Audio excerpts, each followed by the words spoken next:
હાજીપરના પાટિયા નજીક ડુંગળી ભરેલા ટ્રકની ગુલાટ આજરોજ તારીખ 13/11/2025 સવારના 9 કલાકે ભાવનગર સોમનાથ નેશનલ હાઈવે પર અવારનવાર નાના મોટા અકસ્માતો સર્જાતા રહે છે, ત્યારે વધુ એક અકસ્માત સર્જાયો છે। ભાવનગર સોમનાથ નેશનલ હાઈવે પર હાજીપરના પાટિયા નજીક ડુંગળી ભરેલ ટ્રક ગુલાટ ખાઈ ગયો હતો, જેને લઈને રોડ ઉપર ટ્રાફિક સર્જાયો હતો। લગભગ અંદાજે 1 કિલોમીટર જેટલો ટ્રાફિક જામ સર્જાયો હતો।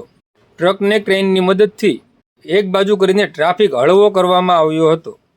ભાવનગર સોમનાથ નેશનલ હાઈવે પર હાજીપરના પાટિયા નજીક કોઈ કારણોસર ડુંગળી ભરેલ ટ્રક ગુલાટ મારી ગયો હતો અને આ અકસ્માત સર્જાયો હતો। સદનસીબે આ અકસ્માતમાં કોઈ જાનહાનિ થવા પામી નથી।